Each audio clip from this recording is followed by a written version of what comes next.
He arrived in the Arctic, and the first thing he did every morning, after waking up, was come here to shovel snow. He would keep shoveling until the dark soil beneath was exposed. He did this to make this marker more visible. He had been stranded in the Arctic for 3 years. This man repeated only 3 tasks every day. The second task was checking the traps to see if there was any catch that day. When he pulled up the wire, it was a salmon. Although he had caught prey, there was no joy on his face because he had been eating this same food for 3 years. Afterwards, he climbed to the mountaintop again, shaking the machine constantly, trying to send out a signal.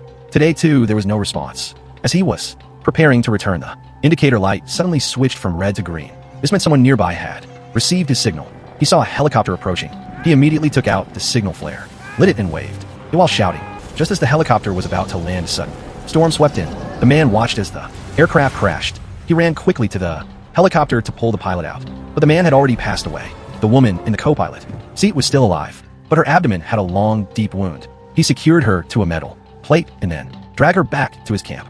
Looking at the unconscious woman in front of him, he took her hand, then raised his own hand to demonstrate, hoping she would mimic the clenching and releasing motion to regain consciousness. The man was filled with guilt. If it hadn't been for his distress signal, these 2 people wouldn't have ended up in such a disaster. He fed the woman a piece of fish, perhaps because her husband had just died. She refused to eat when he offered another piece. In the following days, the man continued his usual tasks, yet no rescue team appeared. Even after all the anti-inflammatory medicine was gone, the woman's condition hadn't improved. Without timely medical treatment, she could die. The next day, he began inventorying supplies, preparing to head toward the research station because he had to carry the woman. Any steep terrain required him to recalculate the route.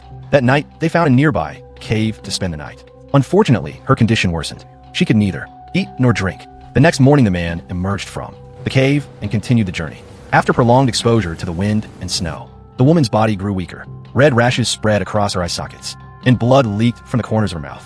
Her wound had become severely infected. The man realized that the woman might not make it to the destination. From this point on, he would have to continue alone. Suddenly, his foot slipped,